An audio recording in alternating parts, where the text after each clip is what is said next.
Hey again, everybody. It's Bionik. I'm really happy to be back here on the Ordways educational channel on YouTube, sharing some of my teaching practices. In the last video, I went over how I work with a group to come up with ideas to create an original song with them. And that means lyrics, music, everything.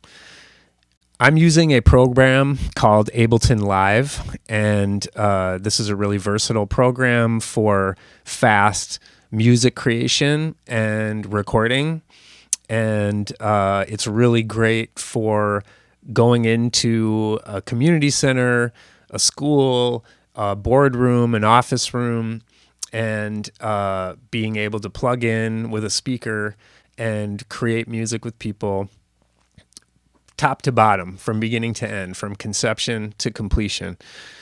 So in the first video, we talked about how to come up with a theme for the song with the group. And that was just quickly to go over it, to use the 5 W's, the who, what, why, where, and when, and have the group vote on the individual questions and come up with a theme that resonates with all of them. Then we started going over some basic terminology within the Ableton software and any music making software about the metronome and the tempo to find the right speed and feel for our song. In our hypothetical song here, it's about joy. So we found a tempo that seemed to fit that, which was about 100 beats per minute. And then not only that, you heard that little piano clip. That was just a major chord. It was a C chord, C major. Usually major chord implies something happy, and minor implies a more melancholy or sad vibe. So joy meant happy, and it meant about 100 beats per minute. So now what I usually do is I say, who can I get to come up here and help me? And like I said, if I'm working with a young group or a group of older people, or if I'm working with people with accessibility needs, I'll go to them. But I just start going with the person that's the most eager and wants to get in there. And there's always someone. And if there isn't someone, then you just have to grab people and get them on board. Usually you can look around and see if there's somebody who's reluctant but willing, and I'm able to ask them if they're willing to come up, and the group usually cheers them on. It's really a great experience to watch a group of people, like I said, kids or adults, encouraging one another during a creative process and lifting each other up. It's really a team building kind of an exercise to create together. So it's a creative thing, and it's also very therapeutic, I find, to do this exercise with the group. So I'll get somebody up and I'll get them in front of my little MIDI keyboard, and maybe we'll replay a new piano clip together.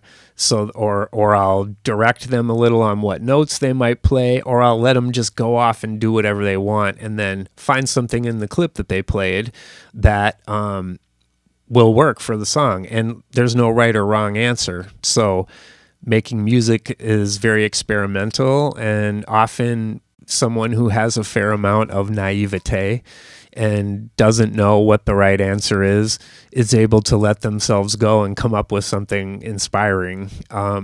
Naivete is kind of what I've grown to think is one of the most important things about being an artist, is not thinking that you know everything, but always being inspired by a new idea, a new experience, and learning something from anyone, from a little kid or from somebody much more experienced than you, keeping that perspective, that naivete. So I put this piano, this little piano clip, and then I'll bring somebody up and I'll start talking about the individual instruments. And usually what I do is I say, have you ever heard this sound? You know what that sound is? Does anybody know what that sound is? I'll look around the classroom, and then sometimes people have pretty good ideas, but they'll say, the splash, the triangle. And I'm like, no, close. And I'm like, it's something a drummer plays.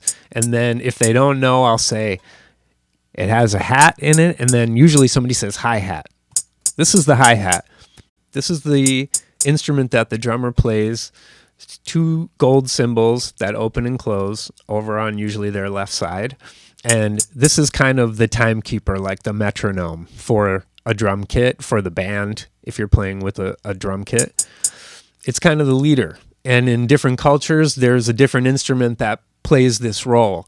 Like in Trinidad, it's the irons, and 2 tire irons that get played back and forth like dugga dugga dugga dugga dugga dugga, and that's the timekeeper for that. And in different parts of the world, it's the agogo bell, or it's the cowbell, or it's the shaker. It's that high-end transient instrument that you can hear above everything else because it's so high and so crisp and so sharp. That's the band leader, kind of the tempo leader. So then I'll have somebody play along. Excuse me, with our little piano that we created.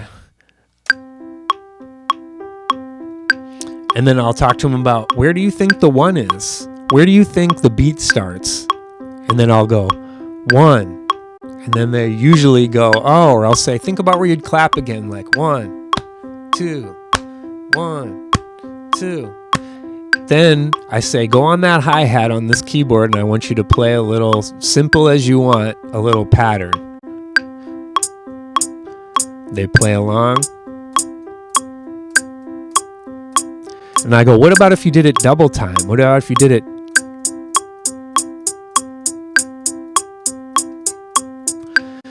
Then I go, look, here's what you played. I'm playing it back for him now. And I'm going to quantize it again, so it's on beat. You see it's playing back. So I think we're going to use that. Now we're going to get rid of the metronome because we have our metronome, which is this hi-hat. Now, before we move on from this piano, I often tell people, look, I know this piano sounds a little like robotic. What if we put it in a bigger space? And I ask people if they know what reverb is. And usually no one knows what reverb is. They think it's hello, hello, hello. And I say, that's an echo. That's a delay. What's a reverb? And then when they usually, it's just not a term people are very familiar with. I say, think about a parking garage and clapping your hands. And then I go, listen to this piano. We're going to put this piano in a parking garage. And then they all go, oh. And then I go, here's a delay or an echo. So then again, we're talking about technical terms. We're talking about stuff that's inside of Ableton Live, and that's also inside of lots of other programs, and also lives in the real world. Everything in this computer program is an approximation and trying to be what a real mixing board, a tape deck, a computer sequencer, and some keyboards were, and it's all packed together into this software, which is called a DAW, a digital audio workstation. So now we have this piano that's a little more pleasant and less robotic, and we have our hi-hat. And so then I ask the participant, are you pleased with what you did there? And usually they're very pleased with themselves, which is the goal. So then I go, great job. Who else wants to come up? So if no one else wanted to come up until this point, they definitely want to come up now. There'll be a line of people waiting to play an instrument on this song.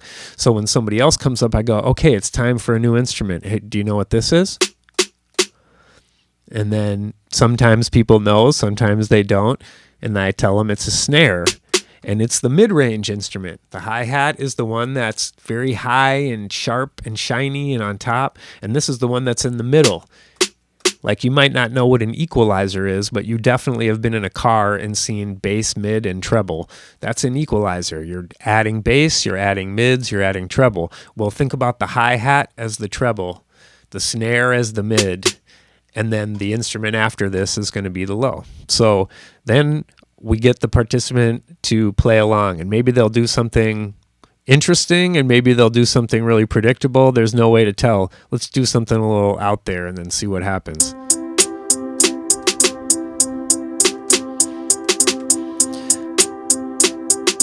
So now, again, I'm going to have the computer quantize it and make sure that it's on beat. and then I'm going to play the pattern back for the person.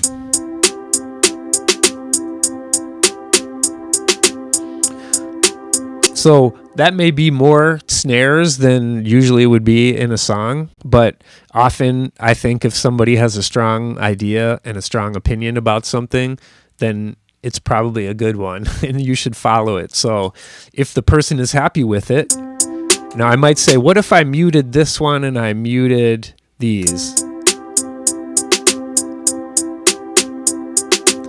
And they say, oh, I like that, then we'll do that. But if they go, no, I like it better the other way, then I would go back, because I really think it's important to get the opinion of each person and make sure that they really feel heard and feel seen. Okay, so let's keep that. And then I go, great job, nice going. And then I also really try to take a minute, a genuine moment with each person. It doesn't take long, really, to build this trust with somebody. And I don't inflate my compliments. I don't do fake compliments, but there's something about everyone's unique gifts that can be pointed out and shined on, shine a light on it. So I say to someone, wow, you have good rhythm, because most people do and they just don't know it. Or I say, I like that pattern you did. It's really unique. I wouldn't have played that myself. You try to give them some acknowledgement and show them that they're important in this moment. And then I go, great job, next. And then I call up the next person, because usually I have a limited amount of time to do this exercise. It can be done in a very short amount of time, but it's great when you can spend multiple sessions working with a group of people and building that trust, building that engagement, so that you can really create things together that have life and beauty and meaning.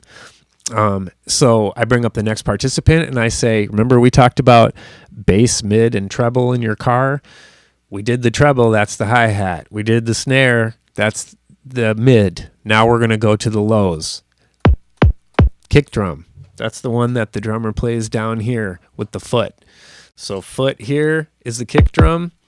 In the middle, between their legs, is the snare, and the two gold cymbals is the hi-hat.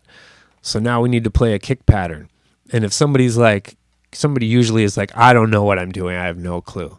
And I go, well, let's count the one together, and then I want you to put a kick on the one.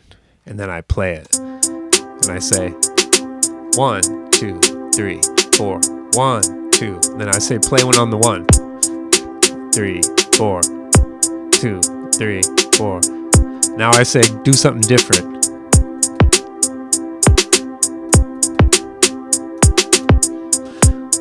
Now, at that point, I'm going to help quantize it and put it on beat. So it still preserves the pattern that they did, but it just looks at what's the nearest beat that they played that kick on.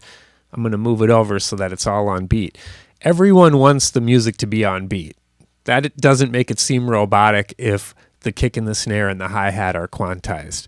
It's more about the feel of the other instruments around the drums that gives it that swing. So let's listen to what we have.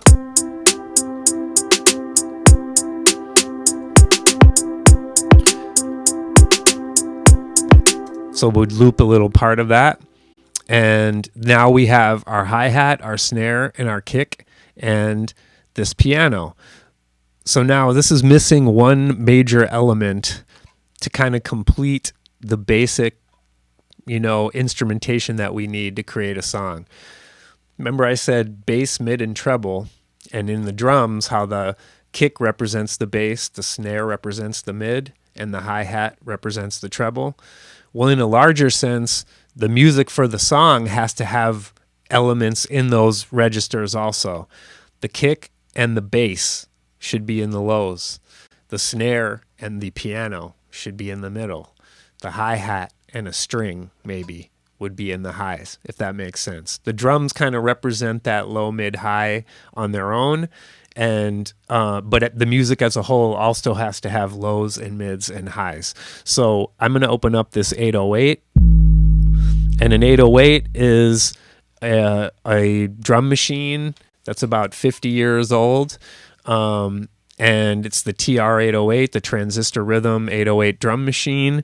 And sounds from that were used in the first hip-hop songs ever, and reggae and dancehall and funk and soul. And it's been used for 50 plus years in every genre you can imagine: house, EDM, dubstep, hip-hop, trap, soul, R&B. It's the foundational kind of sounds for the modern electronic music. It's even been used in country music, So we're going to use this 808 bass here as our bass. Now let's see what key it's in. So I'm just using my ear there to figure out, but I could also put a tuner on this track, and then the tuner would tell me what key it was in, but I'm just using my ear. So now I would have the next participant come up and get them to add this 808 bass. And here we go.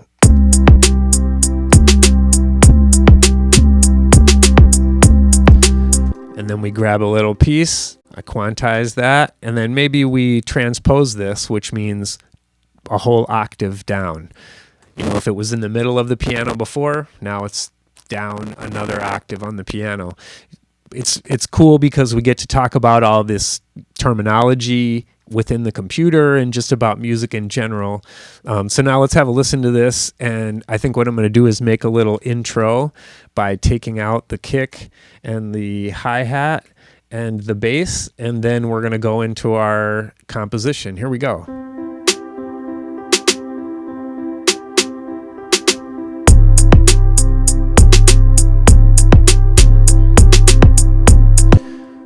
So you get the picture.